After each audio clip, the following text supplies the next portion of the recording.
ప్రార్థన చేసుకున్నాం. మహాదేవుడైన మా ప్రేమ తండ్రి నీకు వందనాలు స్తోత్రాలు చెల్లిస్తున్నాం. ప్రేమించి మాకు అనుగ్రహించి పెట్టిన ఇంకా సమయం స్తోత్రాలు.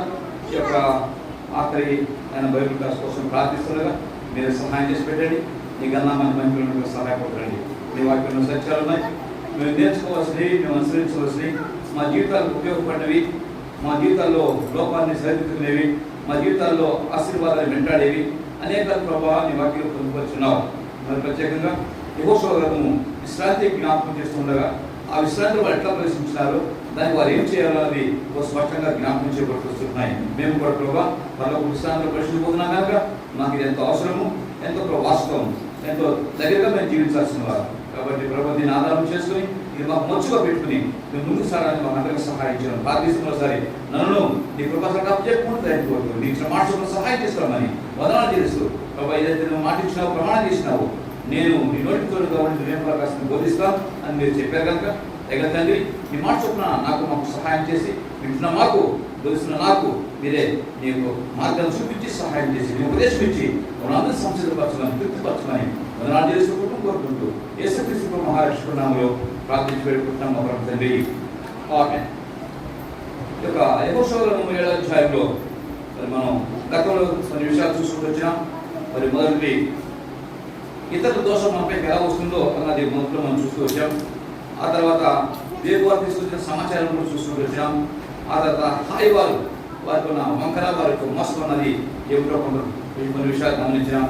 ఆ తర్వాత యెహోషువ దిగ్భ్రాంతి చెందినప్పుడు జరిగిన సంగతి ఏమిటో దాని విషయాలు పరిశీలన చేశాం. ఆ తర్వాత 5వదిగా వారు నిబంధన మీరుట దేవుడు వార్త చేసిన నిబంధనను మరి మీరేనని చెప్పి ఆయన ప్రభు చెప్తొచ్చినాడు. దాని గురించి కొన్ని విషయాలు చూస్తూ వచ్చినాం.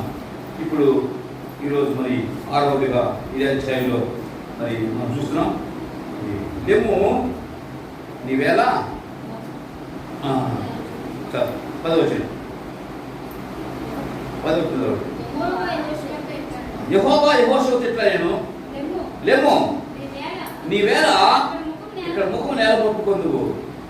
కాబట్టి ఇక్కడ దేవుడు యెహోషువతో చెప్పిన మాటలను మనం జ్ఞాపకం చేసుకుంటూ వస్తున్నాం. ఆ 5 వరకు 9 వరకు యెహోషువ పెద్దలు ఉదయం మొదలుకొని సాయంకాలం వరకు దేవుని యొక్క మంచం దగ్గర నేల మీద ముఖాలు మొక్కుని తలపై దూరం పోసుకుని అక్కడ వాళ్ళు సాగిపడినట్టుగా మనం చూస్తూ వస్తాం. అది ప్రార్థన జ్ఞాపకం చేస్తుంది. వాళ్ళు చేసిన పనిని ప్రార్థన గుర్తు చేసుకుంటూ వస్తుంది. ఇప్పుడు ఇక్కడ వారు ఆ విధంగా చేస్తూ ఉన్నాగా మరి యెహోషువ దేవునికి ప్రశ్నలు వేశాడు. ఏ ప్రశ్న వేశాడు? నీవు ఎందుకు ఈ నది దాటించావు? ఆ తర్వాత ఇశ్రాయేలు మరి శత్రువు దగ్గర నిలవలేకపోయారు కనుక దానికి నేను జవాబు ఏం చెప్పగలను? అలానే నీ ఘనమైన నామముకు వచ్చి నీవేం చేస్తావు అని చెప్పి యెహోషువ దేవునికి ప్రశ్నించినట్టుగా మనం చూస్తాం, ప్రార్థించినట్టుగా మనం చూస్తూ వస్తాం. దానికి జవాబుగా ఇక్కడ దేవుడు చెప్తున్నది యెహోవా యెహోషువను లేమో నీ వేరే ఇక్కడ ముఖం నేల మొక్కుడు. చాలా ప్రాముఖ్యమైన మాట. సమస్య వచ్చినప్పుడు ఇక్కడ వాళ్ళు ఏం చేస్తారు? అక్కడ వాళ్ళంతా కూడా దేవుని దగ్గర కూర్చుని మా తప్పేది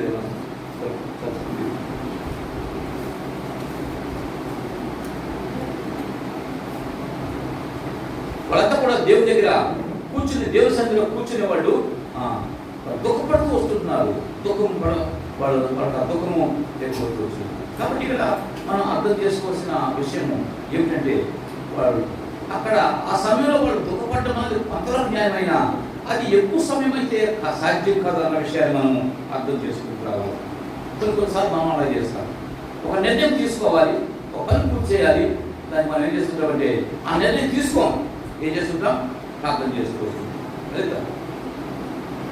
ఎంత సమయం ప్రార్థించాలి, నిర్ణయం ఏం తీసుకోవాలి అన్నది అర్థం చేసుకోవాలి. ప్రార్థన చేసుకుంటూ పోతుంటే నిర్ణయం ఎప్పుడు తీసుకుంటాం? అది కష్టం. ఇదే దేవుని ప్రజలుగా విశ్వాసంగా ఈరోజు మనం నేర్చుకోవాల్సిన సత్యం. ప్రార్థించిన మనము నిర్ణయం ఎట్లా తీసుకోవాలి, ప్రార్థించిన మనము ఏ నిర్ణయం తీసుకున్న దేవుడు అన్న ఆమోదిస్తారు అన్నది మనం అర్థం చేసుకునే వారే మనం ఉండాలి అని జ్ఞాపకం చేయబడుతూ వస్తున్నాం. ఇక్కడ మరి ఈ యొక్క యెహోషువ అదే సంగతి గుర్తు చేసుకుని వస్తున్నాం మనందరికీ. ఏంటో సంగతి అంటే అక్కడ యెహోషువ ఎప్పుడైతే దేవుని దగ్గర విజ్ఞాపన చేస్తూ దుఃఖపడుతూ వచ్చినాడో దేవుడు చెప్పిన మాటకు నీవెందుకు నీ ముఖాన్ని నేల మొక్కున్నావు, లేవు, లేచి పరిష్కారం చేయి, అన్నమాట. ఒకసారి చూడండి నిర్గమకాండం 14వ అధ్యాయం. అక్కడ కూడా సుమారుగా అదే సత్యం మనం చూస్తాం. నిర్గమకాండము 14వ అధ్యాయం. అక్కడ రాయబడింది 15 రోజులు. నిర్గమ 14:15. అంతలో యెహోవా మోషేతో నీవెలా నాకు మొదలుపెట్టావు, సాగిపోవడి అని ఇశ్రాయేలుతో చెప్పు. కాబట్టి ఇక్కడ దేవుడు మోషేతో మాట్లాడుతున్న మాట ఇక్కడ మనం చూస్తున్నాం. ఏంటా మాట మోషేతో? అంతలో యెహోవా మోషేతో నీవేళ నాకు మొదలుపెట్టుచున్నావు, సాగిపో అని ఇశ్రాయేలుతో చెప్పు. వాళ్ళు మొదలుపెట్టుకుంటూ ఉంటే, ప్రార్థన చేస్తూ ఉంటే జరిగే సంగతి ఏమిటి? సముద్రం ముందుకు వెళ్దు, శత్రువు ముందుకు వచ్చేస్తాడు. శత్రువు ముందుకు వచ్చేస్తాడు. ఎందుకు? వెనకాల ఐగుప్తు యొక్క రథాలు ఫరో సైన్యం తరుముకుంటూ వస్తున్నారు. ముందు వాళ్ళు సముద్రం దగ్గర ఆగిపోయారు. ఇప్పుడు జవాబు ఏమిటి? ప్రార్థన దగ్గర జవాబు, పని జవాబు ఏమిటి? పని సాగిపోవాలి. ఎలా సాగిపోతాడు? ధైర్యం సరిపోవట్లేదు. ముందు సముద్రం ఉంది, ఆ సముద్రం దాంట్లో కష్టంగా ఉంది.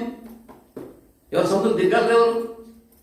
కాబట్టి మోషేతో దేవుడు చెప్తున్నమాట, నీ కర్రనెత్తి ఆ సముద్రం వైపు నిలిచి చాపి దాన్ని పారేసేయము. అప్పుడు వాళ్ళు సముద్రం మధ్య నడుచుకుంటూ వెళ్ళిపోతారు. అది పని.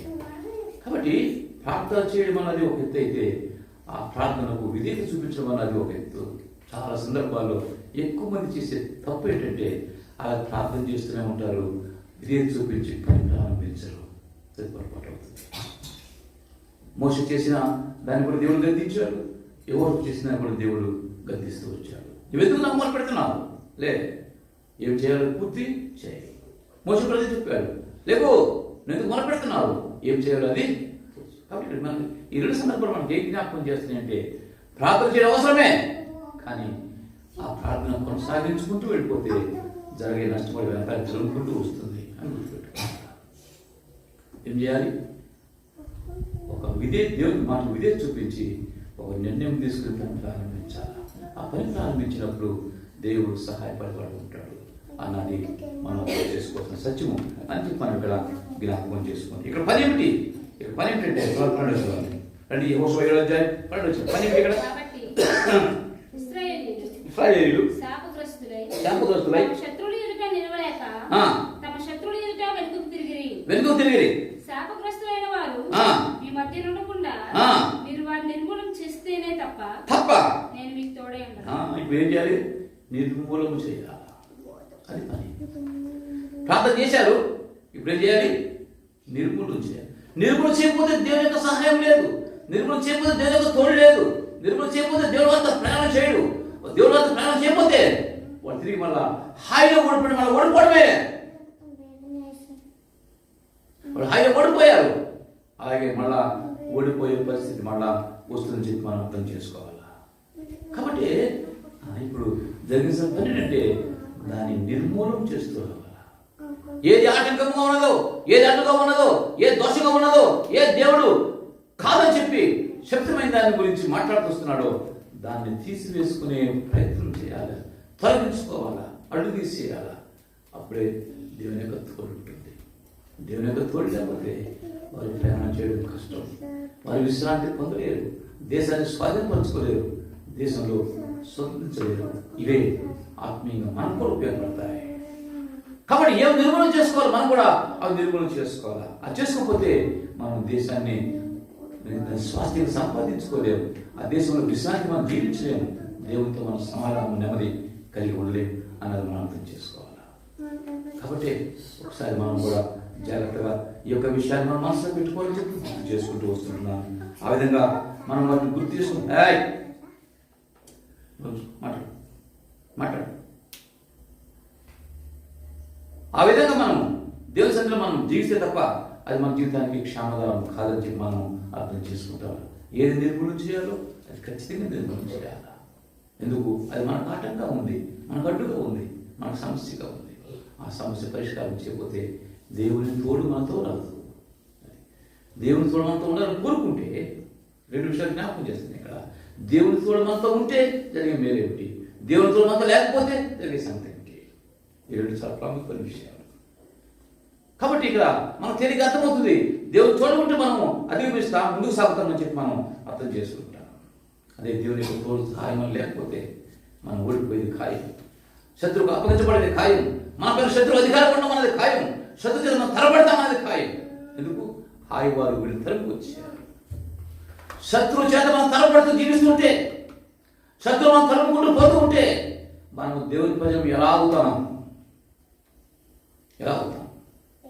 మన పైన శత్రువు అధికారిగా ఉన్నాడు, మన పైన శత్రువు తరుముకుంటూ వస్తున్నాడు. ఏ విధంగా మనం దేవుని ప్రజలుగా ఉంటాం? మనకు అధికారిగా దేవుడు లేడు, శత్రువు ఉన్నాడు. దేవుడు మనం విడిచిపెట్టేశాడు. సాతాను చేతిలో పడిపోయినా వాడి యొక్క అజమాయిషను వెళ్ళుకుంటూ వెళ్ళిపోతున్నాం. వాడు చెప్పింది మనం చేసుకుంటూ వెళ్ళిపోతున్నాం. అందుకే నష్టం ఉన్నది, కష్టం అన్నది వాటితో చెప్పి మనం అర్థం చేసుకుంటూ రావాల. ప్రియమైన కదా, ఇది ఆత్మీయ జీవితంలో అనేక మంది విశ్వాసులు ఎదుర్కొంటున్న పెద్ద సమస్య.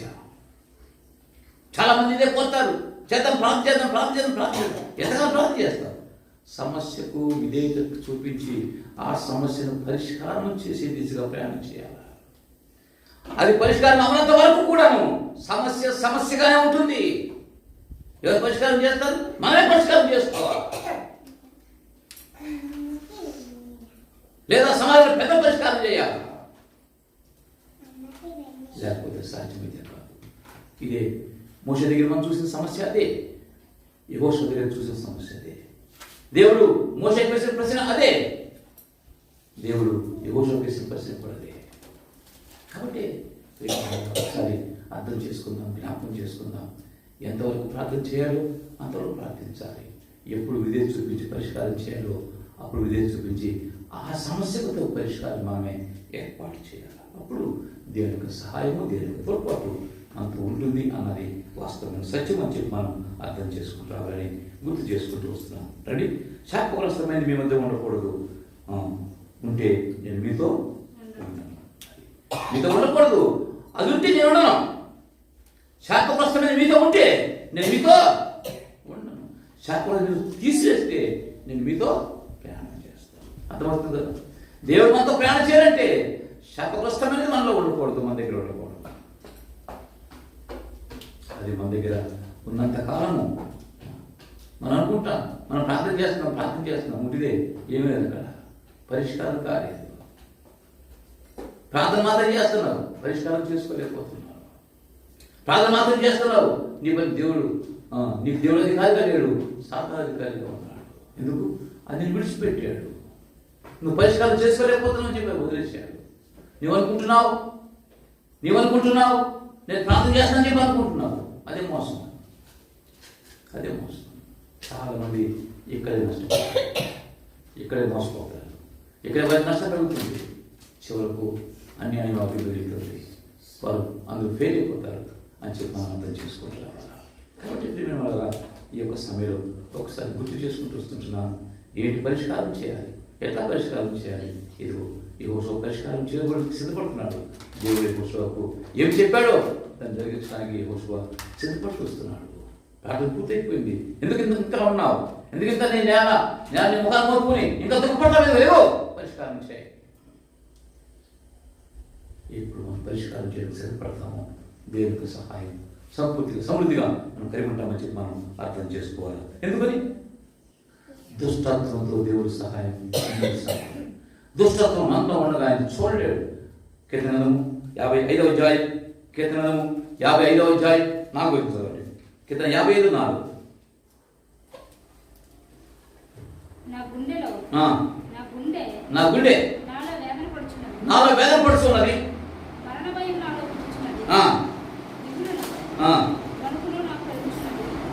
కీర్తన 55 ఓకే.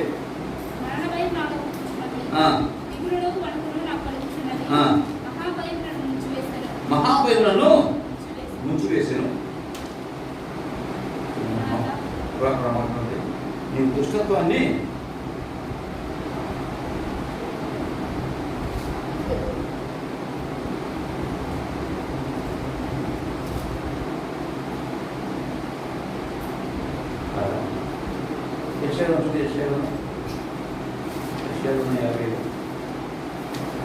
యెషయా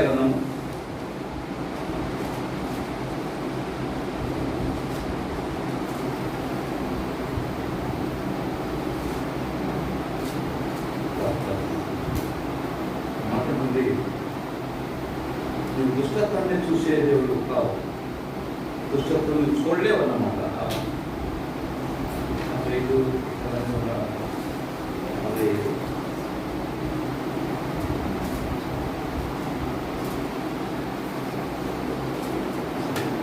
కాబట్టి దేవుడు దుష్టత్వాన్ని చూసే దేవుడు కాడు, ఆయన దాన్ని చూడడం ఆయనకి ఇష్టమైతే లేదు.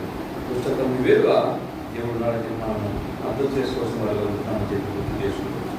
ఇర్మియా గ్రంథం 6వ అధ్యాయం, ఇర్మియా గ్రంథం 6వ అధ్యాయం 8వ చూడండి. ఇర్మియా 6:8.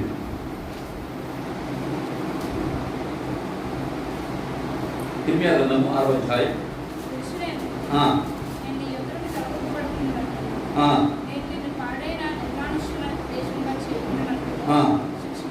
శిక్ష. యెరూషలేమా, నేను ఎదురు తొలగింపబడుకున్నట్లు నేను నిన్ను పాడే నిర్మాష ప్రదేశముగా చేయకున్నట్టును శిక్ష పూర్వము. శిక్ష పూర్తయిపోతే దేవుడు విడిచిపెడతాడు, లేకపోతే విడిచిపెట్టడు. ఎందుకు రాబడుతుంది? నేను నీ ఎదురు నుండి తొలగింపబడినట్లు, నేను నీ ఎదురు నుంచి తొలగింపబడినట్లు. నేను ఎదురు వెళ్ళిపోతే నీకు కష్టమవుతుంది, నన్ను విడిచిపెడితే నీకు ఇబ్బంది కలుగుతుంది. హోషేయ గ్రంథంలో వచ్చాను, హోషేయ గ్రంథంలో వచ్చాను, 12 వచ్చింది. హోషేయ 9:12. హోషేయ గ్రంథం 9వ అధ్యాయం 12 వచ్చింది.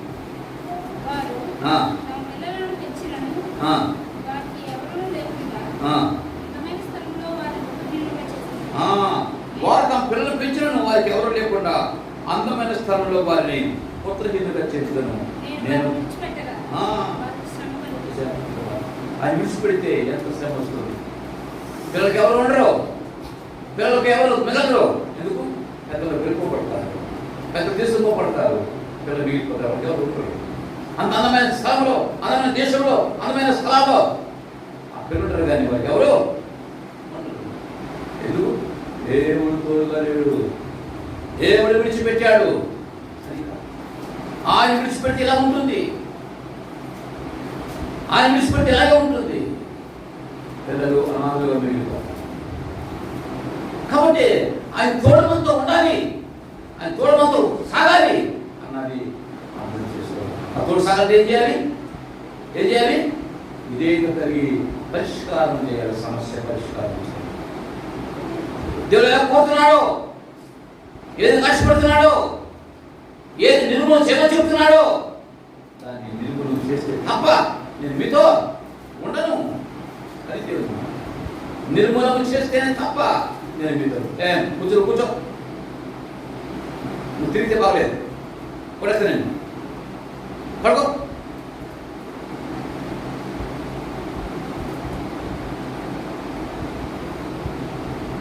కాబట్టి అర్థం చేసుకోవాలా, ఏది సమస్యగా ఉన్నదో దాన్ని నిర్మూలించాలి. మా జీవితాల్లో ఆత్మీయ అభివృద్ధి, ఆత్మీయ క్షేమం కోరుకుంటే దేవుని పక్షాన నిలబడిన వారికి ఉంటారు, దేవుని పక్షాన మనం ప్రయాణం చేసే వారికి ఉంటారు. దేవుని మాటకు విధేయత చూపించి ఆ సమస్యను పరిష్కారం చేసుకుని దిశగా మనం ప్రయాణం చేయడం చెప్పి జ్ఞాపకం చేసుకుంటూ గతంలో ఒకసారి వీరికి అనుభవం ఉంది.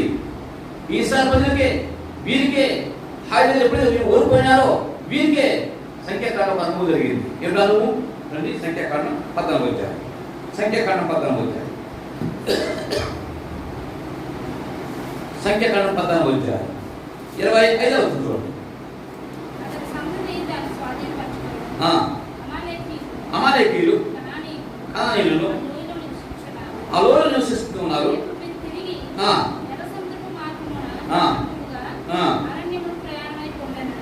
కాబట్టి దేవుడు వారి ప్రయాణ మార్గాన్ని మార్చేశాడు. ఇక్కడ అతని సంతతాన్ని స్వాధీనపరచుకోను అమాలేకీయులు కనానీయులను ఆ లోయలో నివసిస్తూ ఉన్నారు. రేపు మీరు తిరిగి ఎర్ర సముద్రం మార్గంలో అరణ్యంలో ప్రయాణం అయిపోండి. ఇది దేవుని మాట. ఎందుకని వారు అక్కడ మాట వెళ్ళలేదు, లోపడలేదు. అదే అధ్యాయం 11 వచనం. యెహోవా ఎన్నాళ్ళ వరకు ఇప్పుడు నన్ను అలక్ష్యం చేస్తారు, ఎన్నాళ్ళ వరకు నేను వారి మధ్యను సూచక్రియలను చూచి నన్ను నమ్మక. కాబట్టి ఈ కారణం చేత వారు తిరిగి ఆ ఎర్ర సముద్ర మార్గం పట్టి మీరు అక్కడ ప్రయాణం చేయని చెప్తే వాళ్ళు ఏం చేశారు? ఎక్కడ అమాలేకీయులు ఉన్నారో ఆ స్థలం మీరు వెళ్ళకూడదు అని చెప్పినప్పుడు వాళ్ళు ఏం చేశారు? అక్కడికే ప్రయాణం చేశారు. చూడండి 39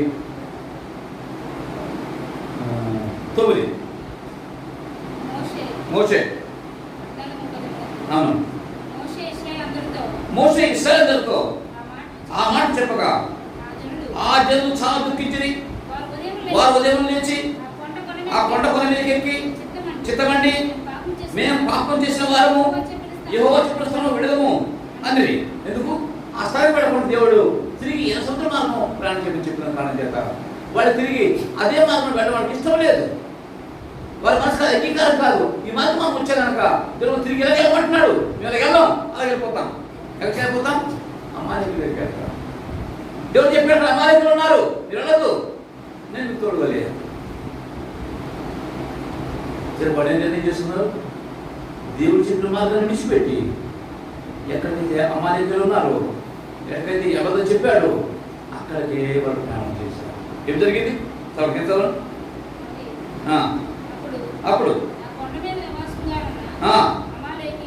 అమాలేకులు కనానీయులు దిగి వచ్చి వారిని కొట్టి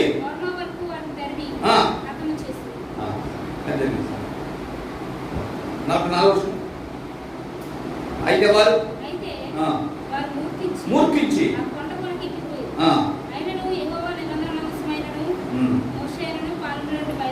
చూసారా? వద్దు చెప్పినప్పుడు ప్రయాణం చేశారు. నేను మీతో ఉండను అన్న సరే కూడా ప్రయాణం చేశారు. ఏమైంది? వాళ్ళే కొట్టి హాయిలో ఏమంది?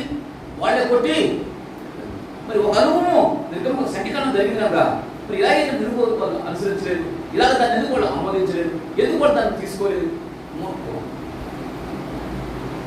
మాట మీద ఒప్పుకోవడం, నిదర్శ పెట్టడం, దేవుడు మాట దగ్గరించడం, పర్వాలేదే అనుకోవడం, అదే మరి నష్టం. కొంతమంది మాకు చెప్తారు ప్రార్థన చేసినాక నువ్వు సాయం చేస్తావు. నిజమే, నువ్వు ప్రార్థన చేస్తున్నావు, తీర్మానం సరిగ్గా తీసుకోకపోతే నీ ప్రార్థన ఉపయోగపడదు.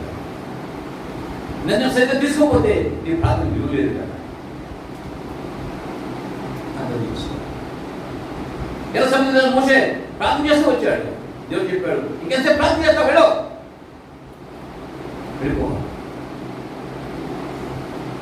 వెళ్ళిపోవాలా. అక్కడ ఉంటే వాళ్ళని తీసుకెళ్ళిపోతాం, తలుపుకు వస్తుంది. అలాగే యెహోషువ మనం చూస్తాం, ఇంకెంతసేపు పడుకుంటావు, ఇంకెంతసేపు తనని నిలబెట్టుకుంటావు, లేవో సమస్య పరిష్కారం చేస్తే నేను మీకు కోరుతాను. మన జీవితంలో వచ్చే ఆయా సమస్యలకు పరిష్కారం మనమే చేసుకోవాలి, అర్థం చేసుకోవాలి. ఆ పరిష్కారం కూడా దేవుడు చేసినట్టుగా ఉండాలి, మనకి ఇష్టమైన కాదు. ఇదిగో మనకి ఇష్టమైన వాళ్ళు అమ్మాయి దగ్గరికి వెళ్ళిపోయారు, వద్దని ఆయన చెప్పాడు, వాళ్ళు వెళ్ళలేదు. వాళ్ళకి ఇష్టమేంటి? ముందుకు వెళ్ళిపోవడం. దేవుడు చెప్పాడు వెనక్కిపోండి అన్నాడు, వెనకాల వాళ్ళకి ఇష్టం లేదు, ముందుగా పోయారు. ఏమైంది? తరుముకు వచ్చారు. పరిష్కారం కూడా దేవుడు చెప్పినట్టుగా మనకు తోచింది కాదు. ఈ రోజుల్లో సమాజంలో ప్రజలు కానీ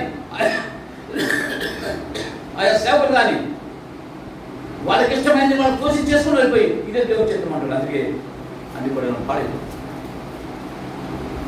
అందుకే నష్టాలు సంభవిస్తున్నాయి, అందుకే ప్రణాళిక ఉంచుకొస్తుంది. ఎందుకు? లేడు దేవుడు, దేవుడు తోడు లేదు, ఆయన సహాయం లేదు. అది ఒకటి మర్చిపోతున్నారు. మనం చేస్తున్నాము, వెళ్ళిపోతున్నాం కదా, మనం ప్రార్థిస్తున్నాం అలా అన్న ఒక్క ధీమాతో ధైర్యంతో కూడా ముందుకి సాగిపోతున్న కాలం చేత ఇలాంటి ఉపద్రవాలన్నీ కూడా సమకూర్చి వస్తున్నాయి అని గుర్తు చేసుకోవచ్చు. ప్రార్థన అనేక సమస్యలు పరిష్కారం అయితే కలుగుతుంది, కానీ ఆ ప్రార్థన చేసిన తర్వాత నీవేం జరిగించాలో దాన్ని పరిష్కారంగా ఖచ్చితంగా మంచి నిర్ణయాలు తీసుకుంటూ అప్పుడు నీకు లాభదాయకంగా మేలుకరంగా ఉంటుంది. లేకపోతే నీకు అది నష్టమే అన్న విషయాన్ని మనం జ్ఞాపకం చేసుకోవాలి అని గుర్తు చేసుకోవాలి.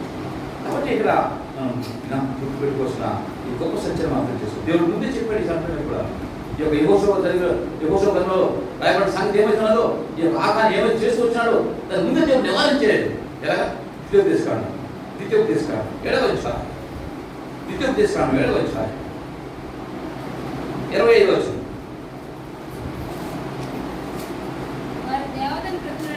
వారి దేవతల ప్రతిమలను మీరు అగ్ని చేత కాల్చివేయవలెను, వాటి మీద ఉన్న వెండి బంగారం అపేక్షింపకూడదు. నీవు దాని మీద చిక్కుకూడదు ఏమో కనుక దాన్ని తీసుకొనకూడదు. ఎలాగనగా అది నీ దేవుడైన యెహోవాకు హేయము. దాని వలన నీవు శాపగ్రస్తులు కాకున్నట్లు నీవు హేయమైన దాన్ని నీ ఇంటికి తేకూడదు. హేయమైన దాన్ని నువ్వు నీ ఇంటికి తేకూడదు. ఆకాశ చేసిన పని అదే. హేయమైన దాన్ని తన ఇంటికి తీసుకెళ్ళాడు.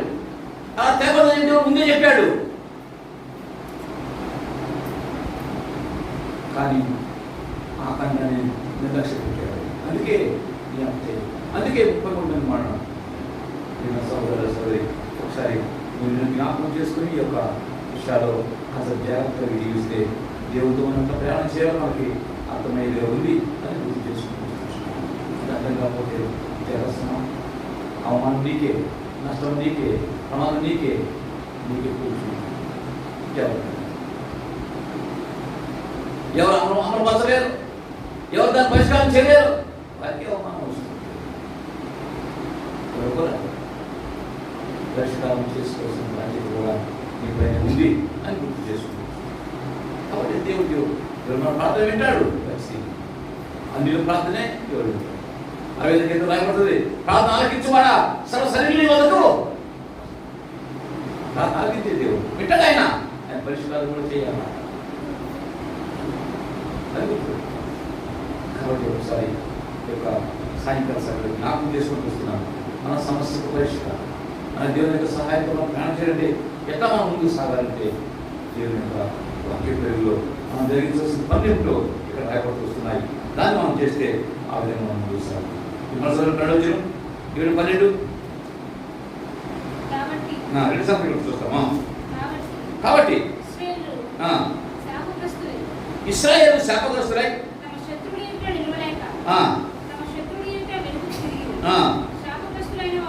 శాపగ్రస్తులైన వారు మీ మధ్య ఉండకుండా చేస్తేనే తప్ప. కాబట్టి 12 చివరి భాగం మనం చూస్తాము. నేను మీకు తోడై ఉన్నాను. 13 చూడండి.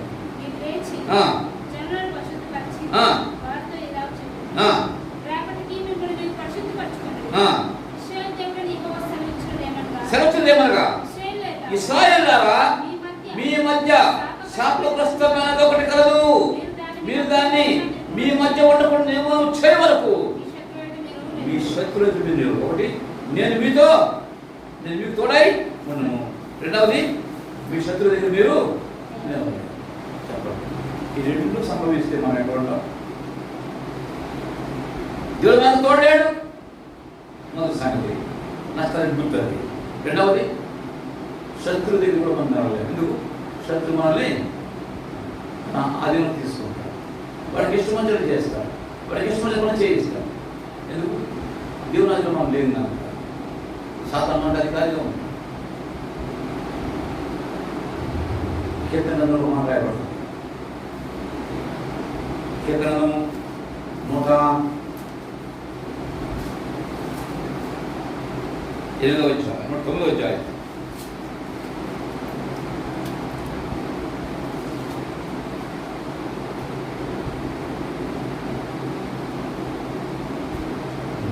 అధ్యాయంలో వారిపైన శత్రువుల అధికారిగా పెట్టడం మాట చూడండి. 109:6 వారి మీద భక్తిహీనుని అధికారిగా ఉంచుము. అపవాది వాడి కుడి పక్కన నిల్చునుగా. ఎవరు నిలబడతారు? నీ పక్కన ఎవరు ఉండాలి? దేవుడు ఉండాలి. ఎవరు నిలబడ్డాడు? ఏం జరుగుతుంది ఇప్పుడు? ఏం మంచి అవుతుంది? అపవాది వారి కుడి పక్కన నిల్చు. ఈ ముందు 309 పాట కూడా పాట పాడండి మీరు. నా శత్రువులు పాడండి.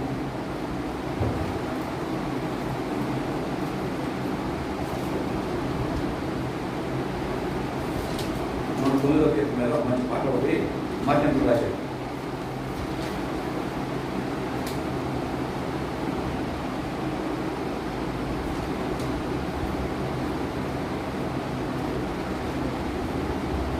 యెహోవా నా సూత్రాధారుడా మౌనముండము మౌనముండము మాట.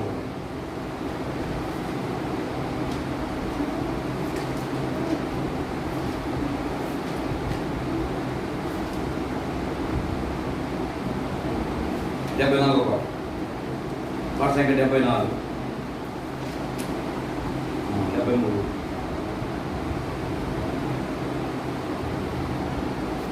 రెండవ చూడండి. అపవాది వాని కోడి ప్రక్కన ఉండును గాక, వాని ప్రార్థన పాపమగును గాక. అపవాది వాని కోడి ప్రక్కనుండును గాక, వాని ప్రార్థన పాపమగును గాక. వాని దినములు కొద్దివగుగాక, ఆస్తి అంతయు దోచు కొనబడుగాక. వాని దినములు కొద్దివగుగాక, ఆస్తి అంతయు దోచు కొనబడుగాక.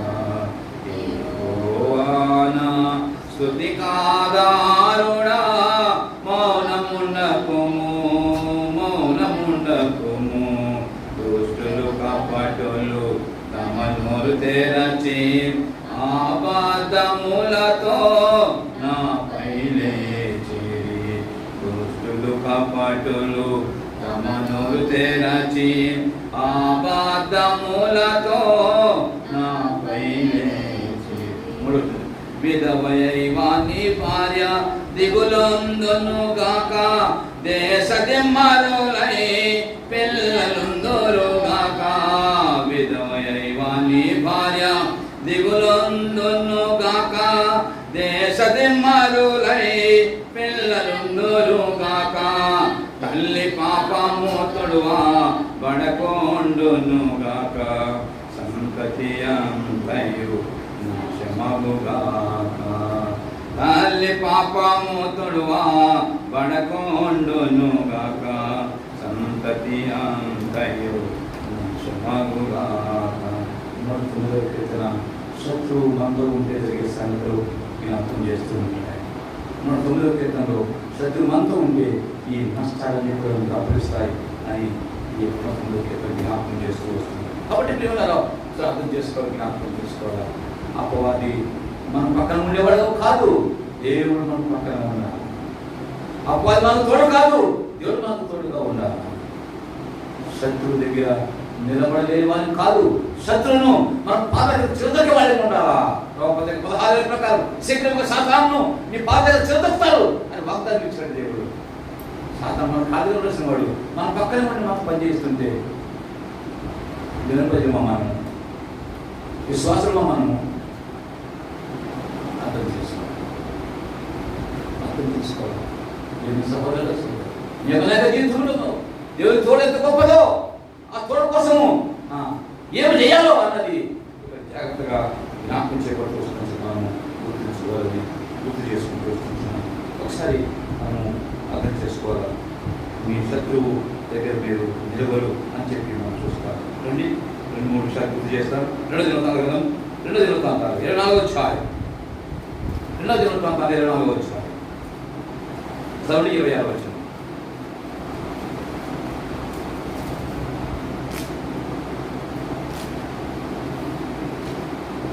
రెండో దినవృత్తాంతాలు 24వ అధ్యాయం 26వ వచనం. అతని మీద కుట్ర చేసిన వారు అమ్మోనీయురాలైన షిమోతు కుమార్తెను జాబారు, మోయాబురాలైన షిమ్రీ కుమార్తెలైన యెహోజాబారు అతని కుమారులను గూర్చి, అతని మీద చెప్పబడిన అనేకమైన దేవతలను గూర్చి, అతని దేవుని గ్రంథమును బాగు చేయటను గూర్చి రాజుల సంగీత గ్రంథంలో రాయబడి ఉన్నది.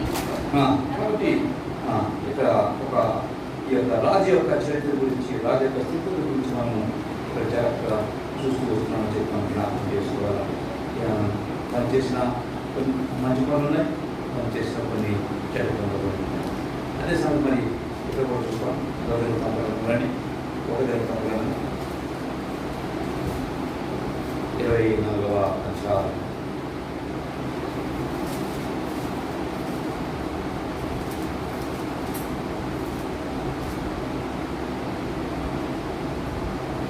24వ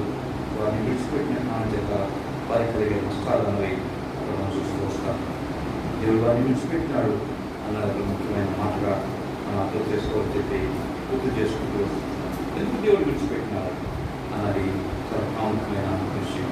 జీవితాల్లో దేవుడికి వారి స్థానం ఇవ్వకపోయిన కారణం చేత, దేవుడికి వారి విద్య చూపించకపోయిన కారణం చేత దేవుడు వారిని పిలిచాడు అన్నది. రండి, అదే 2 దినవృత్తాంతగ్రంథము 34వ అధ్యాయము. అదే 2 దినవృత్తాంతగ్రంథము 34వ అధ్యాయము 24, 25 వచనాలు. ఆలకించుడి.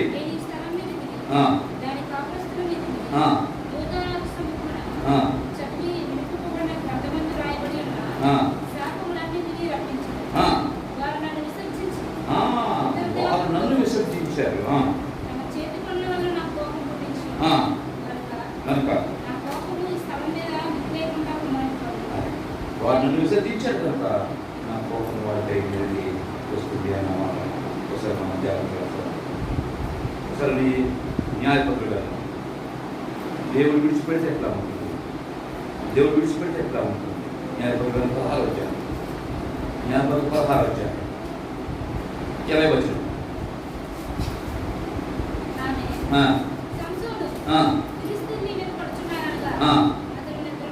నిద్ర మేలుకొని ఎప్పటినట్లు నేను బయలుదేరి ప్రజలను అనుకోలేను.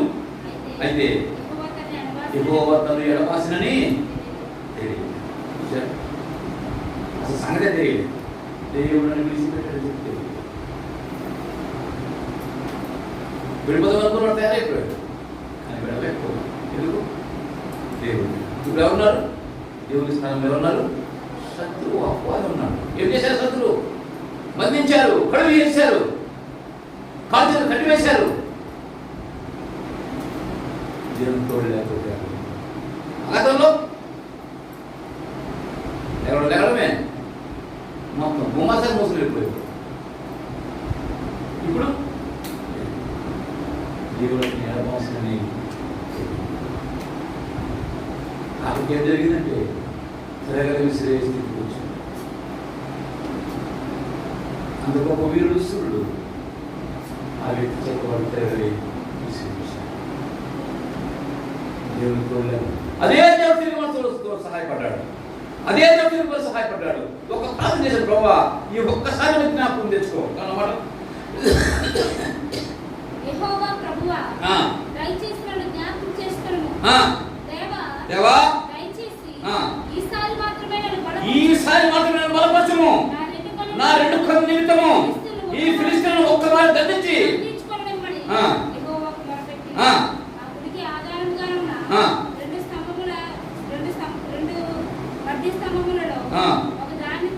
ఒకదాన్ని కుడి చేతులు ఒకదాన్ని ఎడమ చేతులు పట్టుకొని నేను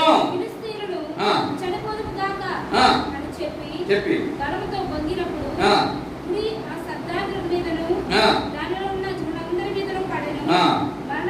మరణకాలములో చంపిన సొమ్ము లెక్క జీవితకాలంలో చంపిన వారి కంటే ఎక్కువ. ఇది దేవుడు సహాయం చేస్తూ ఉంటే, దేవుడు తోడుగా ఉంటే, దేవుడు పక్కన ఉంటే జరిగే సంగతి ఇది. దేవుడు పక్కన జరిగే సంగతి అది.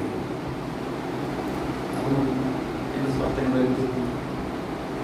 ఎంత ఖచ్చితంగా బైబిల్ రాయబడిందో అర్థమవుతుందా? ఆయన తోడుగా ఉంటే చేసే పని ఎంత ఉంటుంది, ఆయన తోడుగా ఉంటే నీకు జరిగే సంగతి ఎట్లా ఉంటుంది. ఇదే అర్థం చేసుకోవాలి, ఇదే గమనించాలి. దావీదు సొలొమోను కూడా చెప్పారు. దావీదు సొలొమోను రండి, మొదటి దినవృత్తాంతం 28వ వచనం. 1 దినవృత్తాంతం 28వ అధ్యాయం 9.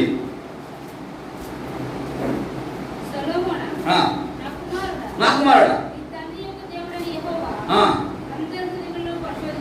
అందరి హృదయములు పరిశోధించువాడు, ఆలోచనలు కూడాను సంకల్పాలన్నింటి కూడాను ఎరిగిన వాడు. ఆలోచన తెలుసు, మన సంకల్పించబోయే సంకల్పం కూడాను ఏం చేద్దామని మనసులో అనుకుంటున్నామో, ఏం దరిద్రం మన మనసులో కోరుకుంటున్నామో అది కూడా ఆయనకు తెలుసు. తర్వాత నువ్వు ఆయన తెలుసుకొని మనపూర్వకంగా ఆయన సేవించు. ఆయన వెతికితే ఆయన నీకు ప్రత్యక్షమవుతాడు. అది ప్రత్యక్షమవుతాడు. నీవు ఆయన విసర్జించిన ఎడల నీవు అన్ని విసర్జిస్తే ఆయన నిన్ను నిత్యంగా త్రోసివేయును. తండ్రి కుమారుడు ఏం చెప్పాడు? మనం మన పిల్లకి ఆ మాట చెప్పగలమా? మన పిల్లకి ఆ మాట చెప్పగలమా? నీవు అన్ని విసర్జిస్తే ఆయన నిన్ను ఖచ్చితంగా తోసేస్తాడు. ఈ తండ్రి పిల్లలు ప్రతి తప్పు సమర్థించకూడదు, ప్రతి పొరపాటు సమర్థించకూడదు. సమర్థిస్తే ఆ దోషంలో నీ కూడా కావాలి. అవి చెప్పాడు రాజే రాజు ఏర్పాటు చేయబడ్డాడు అని పిలిచి చెప్పాడు, ఇది దేవుడి సంగతి, ఇలా ఉంటాడు దేవుడు, నేను లోబడు, ఇదే చూపించు అని ప్రత్యక్షపోతాడు. నేను సహాయం చేస్తాను. ఒకవాడు నీవు కనుక తిరస్కారం చేసామనుకో, నువ్వు ఇప్పుడు చేస్తాను. చివరికి ఏమైంది? రాజులు అన్నారు, రాజులు 11 వచ్చారు, మొదటి 11 వచ్చారు, 9, 10, 11 వచ్చిన దాని సంగతి ఏమిటి?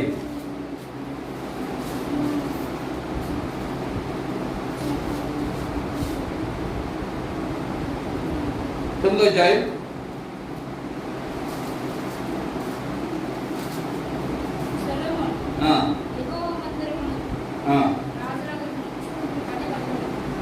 అవునండి.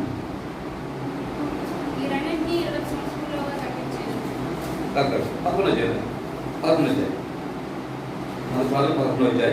9, 11 రెండు వాళ్ళు ప్రత్యక్షమై వెంబడిపోదని ఆజ్ఞాపించినాను. సొలొమోను హృదయం అతని యొద్ద నుండి తొలగిపోయెను.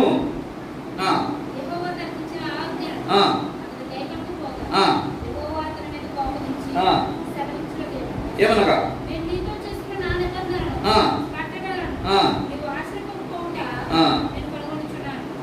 నేను కనుగొలుచు ఉన్నాను. దేవుని మనం ఎంత లోపడుతున్నామో ఆయన కనుక్కుంటున్నాం, ఎంత విలువ చూపిస్తున్నామో ఆయన కనుక్కుంటున్నాం, మన మనసులో ఆలోచన ఏమిటో ఆయన కనుక్కుంటున్నాం. దాని ప్రకారమే జవాబు ఉంటుంది. మనం పైకి చూపించే దాన్ని బట్టి ఉండదు, అంతరంగంలో ఉన్న విషయాన్ని బట్టి ప్రతిఫలాలు ఆధారపడి ఉంటారు. అంతరంగంలో ఏం గుడి కట్టున్నదో దాన్ని బట్టి దేవుని యొక్క ఫలం మన పైన ఉంటుంది. నేను కనుక్కుంటున్నాను. నీ హృదయం ఏమైనా నాకు అర్థమవుతుంది. తర్వాత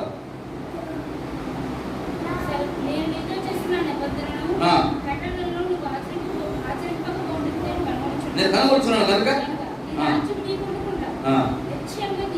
తీసివేసి ఎవడో దాసుడు పని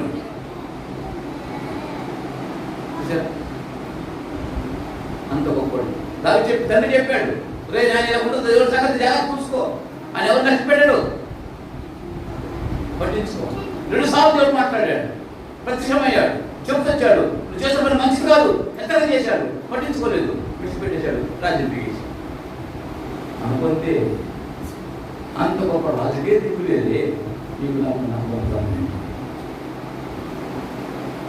కాబట్టి దేవుని మాట వినాలి, దేవుడితో మాత్రం చూసుకోవాలి. మన హృదయంలో కోరికలు, హృదయంలో తలుపులు, ఆలోచన మనం దేవుడికి అప్పచెప్పాలి. అప్పుడు మనం నిలబడతాం, అప్పుడు నిలబడతాం. దేవుని యొక్క సహాయం సంపాదించుకుంటామని చెప్పి జ్ఞాపకం చేయబడుతుంది.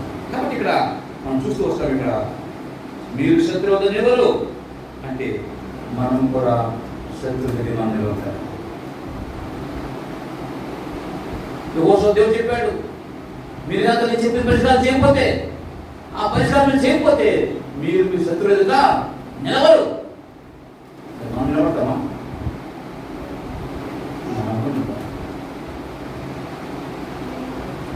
మనం నిలబడితే ఏం చేయాలి? మనం కూడా 6 సంఘం దేవుడు రాసి పెట్టాడు.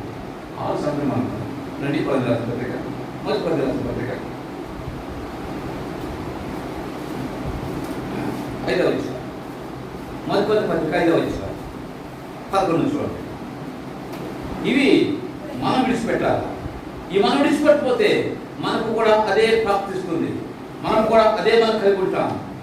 ఒకసారి అర్థం చేసుకోవాలి, జ్ఞాపకం చేసుకోవాలి, భయపడాలా, జీవించాలా, జాగ్రత్త దేవుని వెనకాల వెంటాడాలి. లేకపోతే అదే సంగతులు, అవే పరిస్థితులు మనం వెంటాడే మనం జ్ఞాపకం చేసుకోవాలని గుర్తు చేసుకుంటూ వస్తున్నాం.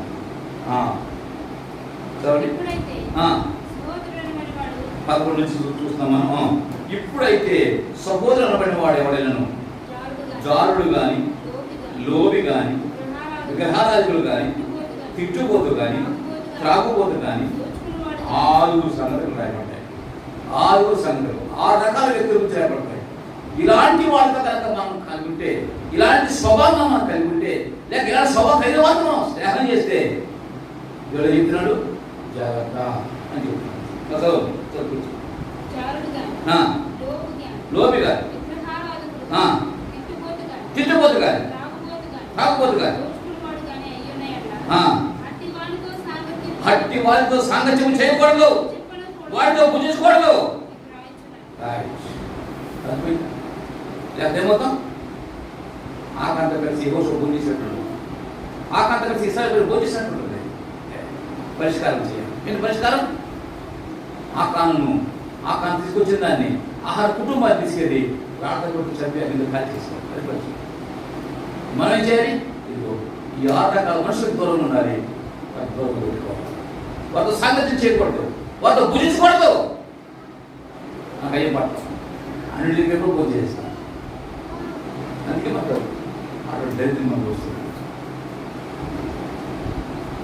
వారితో మనం పూజ చేస్తాం. ఏమంటే బంధువులని చెప్తాం, స్నేహితులు చెప్తాం, మా ప్రాణం వినే వాళ్ళు సహాయకులు చెప్పుకుంటాము. అయిపోయింది నీ జీవితం అక్కడ అర్థమైపోయింది. ఇక దేవుడికి సహాయపడేవాడు లేడు. ఇలా పూజ చేసుకుంటాం. వారితో ఎంతవరకు ఉండాలో అంతవరకు. వారు పిలిచిన వారికి మనం వెళ్ళకూడదు. వారు చేసినట్టు వాళ్ళు సంతోషించకూడదు. సంతోషించామా ఇక మనం దేవుడితో ఉన్నట్టు మనం అనుకుంటాం చదువులాగా. కానీ దేవుడు మనం ఎప్పుడో పెట్టి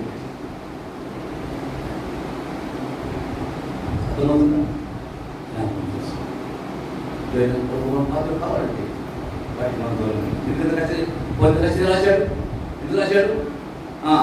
అట్టి వారితో సాంగత్యం చేయకూడదు, పూజించకూడదని మీకు రాయిస్తున్నాను. 12 వెలుపల వారికి తీర్పు తీర్చుట నాకేలా? వెలుపల వారికి దేవుడే తీర్పు తీర్చు, కానీ మీరు లోపలి వారికి తీర్పు తీర్చగలక ఆ దుర్మార్గుని మీరు నుంచి ఎంత కఠినమైన మాట. వెలువై ఆ కానీ వెలేసి నిలబడతాం. మనం కాపాడుకుంటాం, బదం చేసుకుంటాం. లేదా వాటితో పాటు మనం కూడా దొంగతనం చేసిన ఆదరణ ఒకటే చనిపోయాడా? ఇంట్లో వాళ్ళందరూ తీసుకెళ్ళిపోయారు. అది పరిష్కారం. కాబట్టి దేవుడు చెప్పింది పరిష్కారం చేయి, సమస్యను పరిష్కారం చేయి. ఇదే దేవుడు జ్ఞాపకం. మన కుటుంబంలో సమస్య మనం పరిష్కారం చేయాలి. దేవుడు చేసినట్టుగా చేయాలి. అప్పుడే దేవుడికి మనం ఇష్టమైన వాడు. ఆయన నాకు పక్కన ఉంటాను. నేను మీతో ఉంటాను, మీ తోడుంటాను. లేదా మీ తోడుంటే ఒకసారి జ్ఞాపకం చేసుకుని మన జీవితంలో మోషే ఏం చేసినాడో, యెహోషువ ఏం చేసినాడో అదే స్థానంలో మనం నిలబడతాం. అప్పుడు మనం విజయం క్షేమం సంపాదించుకుంటాం. కాబట్టి ఈ సాయంత్రం సమయంలో దేవుడు మాట్లాడి ఆశపడుతున్నాను. ఏదైనా ఆయన చూపించాలి, జ్ఞాపకం చేసుకుంటూ వస్తున్నాను. ఆ విధంగా మనం శత్రువు పక్కన, మన పక్కన శత్రువు కాకుండా మన పక్కన దేవుడు ఉన్నట్టుగా మనం చూసుకోవాలని చెప్పి గుర్తు చేసుకుంటాం. మన పక్కన శత్రువు ఉంటే 109వ కీర్తన సార్థకం అవుతుంది. మనకు దేవుడు అంటే దేవుడు ఆ యొక్క సంవత్సరంలో అత్యంత చివరిలో ఎంత బలవించిన పెట్టినాడో అంత బలవంతుగా మనము దేవుడు ఆయన సహాయం చేసి మనం నడిపించాలని ఆశపడతాం. నలుగురు విషయాలు భవిష్యత్తునైతే రాబోయే వారం చూసుకుంటున్నాం. ప్రస్తుతం దేవుడు మనకందరికీ సహాయం చేయాలి. అభివృద్ధి ప్రారంభించుకుంటాం.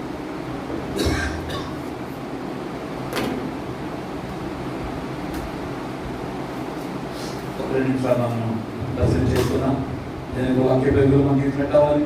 మన సత్పాసం ఎవరితో ఉండాలి? ఎవరితో మనం ప్రయాణం చేస్తున్నాం, ఎలాంటి పరిస్థితి మనం కలిగి ఉన్నాం, మన సమస్య పరిష్కారం చేస్తున్నామా లేదా? ఎందుకు దేవుడు మోషే చెప్పాడు, ఎందుకు దేవుడు యెహోషువ చెప్పాడు? వాళ్ళు కూడా ప్రార్థన చేస్తున్నారు కదా. అలాగే ఉండొచ్చు కదా. ప్రార్థన కొంతవరకే పరిష్కారం ముగింపు అని గుర్తుపెట్టుకో. అటు పరిష్కారం చేయలేకపోతే దేవుడు నీకే పరిష్కారం చేస్తాడు. అప్పుడు నువ్వు తట్టుకోవాల్సిన అవసరం లేదు. దేవుడు విశ్వాసం సరిపోతే సాధారణ పక్కన పడతాడు. చేయదాన్ని అడ్డమైన కార్యక్రమాలు జరిగించేస్తాడు. అప్పుడు నీవే భ్రష్టులు అయిపోతావు. ఆ భ్రష్టత్వం సంపాదించుకోవడానికి పరిష్కారము దేవుడు చేసినట్లుగా చక్కగా చేసుకోవాలి. పూర్తి చేశాను, మోసే పూర్తి చేశాను, నేను కూడా పూర్తి చేద్దాం. ప్రభు మనకు అందరికీ గొప్ప కృప, గొప్ప సహాయము అనుగ్రహించబడాలని చెప్పి కోరుకుంటూ వస్తున్నాను. పరిశుద్ధాత్మ దేవుడు ఆ రీతిగా మన సిద్ధపరిచి నడిపించాలని చెప్పి ఆశపడుతూ వస్తున్నాను. దేవుని యొక్క తోడుమంతా ఉండాలి. శత్రువు మన దగ్గర ఉండడానికి అవకాశము లేకుండా మనం చూసుకోవాలి. లేదా దేవుడు మనం తోడుగా ఉండడు, శత్రువు మనము నిలవము. ఈ రెండు నష్టాలే. ఈ రెండు లాభంగా మార్చుకోవాలంటే పరిష్కారం మనం చేసుకోవాలి, పరిష్కారం మనం జరిగించాలి. సహోదరుడు ఈ యొక్క సాయంకాలం జ్ఞాపకం చేసుకుంటూ వస్తున్నాను. పాపాల గురించిన విషయాల్లో మరి మొదటి 5వ అధ్యాయంలో మరి ఏవైతే మనం చదువుకొచ్చినామో 6 గంటల సంగతులు అట్టి వారిని దూరంగా పెట్టాలా, అట్టి వాటితో సాంగత్యం చేయకూడదు, వారిని వెలివేయాలి అని అంటే వెలివేయగలుగుతున్నామా? వారిని వెలివేయకుండా నీ మనసులో వాళ్ళు స్థానించి వారిని గౌరవించి నువ్వు చేసుకుంటుకుంటే ఏమవుతుంది? సొలొమోను వారిని గౌరవించాడు, ఆ దేవతను గొప్ప చేశాడు, దేవాలయాన్ని గుడి కట్టించాడు, దేవుడే విడిచిపెట్టేశాడు. సరే అంతే. సొలొమోను లాంటి వాడికి గతి లేదు కదా. సొలొమోను శ్రేష్ఠుడైన దేవుడు యేసుక్రీస్తు ఆయన గౌరవించాలి, ఆయన మాట వినేది చూపించాలి. అప్పుడు మనం నిలబడతాం, జీవిస్తాం. ప్రభు అతి కృపను అనుగ్రహించాలని చెప్పి జ్ఞాపకం ప్రార్థన చేసుకున్నాం. మహాదేవులైన మా ప్రేమ తండ్రి, మా ప్రేమైన ప్రభా, నీ పవిత్రమైన పాదములకు హృదయపూర్వకమైన వందన స్తోత్రాలు చెల్లిస్తున్నాం. మమ్మల్ని ప్రేమించి మాకు ఇచ్చిన ఈ శుభ సమయం వల్ల నీకు ఎంతో స్తుతులు స్తోత్రాలు. దగ్గర దేవ మరి యెహోషువ గ్రంథము 7వ అధ్యాయం దగ్గర 10, 11, 12, 13 వచనాలు ఈ యొక్క సాయంకాల సమయంలో మా గమనాన్ని తీసుకొచ్చినారు. దాన్ని బట్టి స్తోత్రాలు. యెహోషువ మరి ప్రార్థిస్తూ తల నేల పెట్టుకుని చింతిస్తూ దుఃఖపడుతున్న యెహోషువతో మీరు మాట్లాడిన మాట, దేవు సమస్యను పరిష్కారం చేయి. అలాగే మోషే కూడా ప్రభువా ఆ సముద్రం దగ్గర మరి ప్రార్థన చేస్తున్నప్పుడు నువ్వెందుకు ఇక్కడ ప్రార్థిస్తున్నావు? దేవు పరిష్కారం చేయి. వారు సమస్యలు పరిష్కారం చేశారు. వారు ముందుకు సాగి వెళ్ళిపోయారు, విజయం పొందారు. దేవుని తోడుతో ఉంది వారు క్షేమం జీవించారు. ఇలా మేము కూడా ప్రభావ వారిని పోలి వారితో పాటుగా మేము కూడా మా సమస్యలకు ఏ శత్రువు అవకాశం తీసుకుంటున్నాడో అక్కడ దేవా శత్రువు కార్యం జయించడానికి, సాతాను మా పాదం చెందడానికి రోమపత్రిక 16 ప్రకారంగా నిలిచిన అధికారాన్ని ఉపయోగించుకుని శత్రువు పైన అధికారం మేము ఉండాలని చెప్పి ఆశపడుతున్నావు. అంటే అధికారం మేము ఉండడానికి మాకు అందరికి సహాయం చేయాలని ప్రార్థిస్తున్నాను. సాతాను మా పక్కన కాదు ప్రభావ, సాతాను మా పాదాల కింద ఉందా. అది మా ఆశ, అది మా కోరిక ప్రభా. సాతాను మా పక్కన ఉంటే మా జీవితం శూన్యం అయిపోతుంది, మా బ్రతుకు నాశనం అయిపోతుంది. మేము నిలిచే వారిగా ఉండం, పడిపోయి పడగొట్టబడే వారిగా ఉంటాం. సాతాను మా పాదాల కింద ఉంటే మీరు మా పక్కన ఉంటారు, మాకు బలం అడుగుతుంది.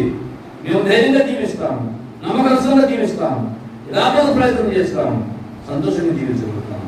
అటు సంతోషము మాకు దయచేయమని ప్రార్థిస్తున్నాము. నీకు ఒక సహాయమైన దాన్ని విడిచిపెట్టి నీ పరిశుద్ధ మహిమాగత ప్రభావాలు మేము మాత్రం పొందవలసిందిగా ప్రార్థన మాత్రం చేస్తూ ఇప్పుడు మాత్రం కోరుకుంటూ నేను తండ్రి ఇచ్చని మాట్లాడి స్తోత్రాలు నిశ్చితమైతే రాబోయే వారి కొంత మనం విడిచిపెట్టి సహాయం చేయండి. నీ లేఖనాలు ఎంతో శ్రేష్టమైన ప్రభావాలు దేవా, ఎంత లోతులు మేము వెళ్తామో అంతకన్నా ఇంకా ఎక్కువ లోతులు ఉంది. వాటిని చేతి మేము తెచ్చుకోవాలి, అది మాకు ఉపయోగకరంగా ఉండాలి, మా జీవితానికి సార్థకత కల్పించుకోవాలి, తద్వారా ఆశీర్వాదం సంపాదించుకోవాలి. ఆ యొక్క అయినా ఆ యొక్క నీడను, ఆ లోతైన నీడను చేరి మా అంతరంగానికి, మా హృదయానికి మేము తీసుకున్నప్పుడు మేము బలవంతులుగా జీవించే వారు వస్తున్నాము. అటువంటి యోగ్యమైన జీవితాన్ని బ్రతుకును మాకు అందరికీ విడిచిపెట్టమని ప్రార్థిస్తున్నాను. ఈ మాటలు ప్రతి ఒక్కరు దయచేసి పెట్టమని జ్ఞాపకం తెచ్చుకుంటున్నాను. మీరు అందరితో మా జీవితంలో ప్రభావ మీరు సహాయం చేసి ఈ పవిత్ర నామానికి మహిమ ప్రభావాలు మీరు మాత్రం తెచ్చుకుని వస్తుందిగా ప్రార్థన మాత్రం చేస్తే నీ కొరకు మాత్రం కోరుకుంటూ దేవస్వామిలో చాలా ఇబ్బంది పెట్టి ఒక స్తోత్రాలు చేస్తున్న ప్రభావ వారి స్థలాల వారు ఉన్నారు. వారి ఆత్మీయంగా బలపరిచి స్థిరపరచమని జ్ఞాపకం చేసుకుంటున్నాను. మా శ్యామ దూరం అనేది రాలేదు, క్షేమంగా చేసి పెట్టమని ప్రార్థిస్తున్న ప్రభావ సహాయం చేసి దూరం చూపించి పెట్టండి. దైవతల్లి ప్రేమ ప్రభావ మరి రేపటి దినం మరి గోపాలపట్నంలో సాయంకాలం 6 గంటలకు కూడుకొని దాని వరకు ప్రార్థిస్తున్నాం తండ్రి. దానికోసం కూడా సిద్ధపరచు కనిపించిపెట్టి మీరు సహాయం చేయాలి. మరి ప్రభావ ఈ యొక్క పని మరి మేస్త్రులు లేకపోయిన కారణం చేత పర్వస్థానాలు రాలేదు, దానికి పని అయిపోయింది. రేపటి మధ్య పని జరిగించడానికి మీరు సహాయం చేసి పెట్టమని జ్ఞాపకం చేసుకుంటున్నాను. ప్రభావ దయచేసి అంగీకరించండి. వందనాలు స్తోత్రాలు. మా ముందు అనేకమైన పనులు ఉన్నాయి, అనేకమైన బాధలు మా ముందు ఉన్నాయి. వాటి ప్రభుత్వం చక్కగా పూర్తి జరిగి మాకు సహాయం చేయాలి. ఏదైనా ఆ మీటర్ 2 మీటర్లు వేసుకోవాలి. ఆ మీటర్ కోసం ప్రభావ అభివృద్ధి పెట్టాం. దయచేసి సహాయం చేయండి. ఆ 2 మీటర్లు సంపాదించడం సహాయం చేయమని ప్రార్థిస్తాను. ఇంకా ప్రభావ మాకున్న ఆది ప్రవేశాలు ప్రభు వాటింట్లో నీ కృపను చూపించబెట్టవలసిందిగా ప్రార్థన మాత్రం చేస్తూ నీ కృపాసలకు అప్పచెప్పుకుంటూ సమస్త మహిమానంతా ప్రభావాలు దగ్గర ప్రభావ ఈ శ్రేష్టమైన ఘనమైన నామానికి మాత్రం అర్పిస్తుండగా ప్రభావ మీరు సహాయం చేసి నేను మహిమానంతా ప్రభావం మీరు మాత్రం తెచ్చుకోమని ప్రార్థిస్తూ వందనాలు చేస్తూ కృప మాత్రం కోరుకుంటూ ఎంతో సహాయం చేసిన దేవుడు ఎక్కువ సహాయం నడిపించి పెట్టమని నేను స్తోత్రాలు నీకు మాత్రం అర్పణ చేసుకుంటూ ప్రభావ సంఘంలో ప్రతి ఒక్కరి జ్ఞాపకం తెచ్చుకున్న ప్రభావ ఆత్మీయంగా బలపడడానికి ఆత్మీయంగా స్థిరపడడానికి దేవా మిమ్మల్ని వారి ప్రక్కన ఉంచుకొని దేవా మీ తోడుతో వారి జీవితాన్ని కొనసాగించుకునేట్టుగా వారి జీవితాన్ని సిద్ధపరిచి మీరే మహిమ ఘనత ప్రభావం పొందుతున్నాయి. యేసుక్రీస్తు ప్రభు రక్షకుడు నామములో ప్రార్థించి వేడుకుంటున్నాను పరమతండ్రి, ఆమేన్. అంతనే దేవుని ప్రేమ ప్రభువు యేసు వారి కృప పరిశుద్ధాత్మ దేవుని చదివిన సహవాసం నోకరించిన మనకును ఆయన చేరు చెప్పినట్లుగా శత్రువు పైన అధికారం కలిగి ఉండే ప్రతి వారికి సదాకాలం తోడుగా ఉండి కాపాడను గాక. ఆమేన్. Praise the lord.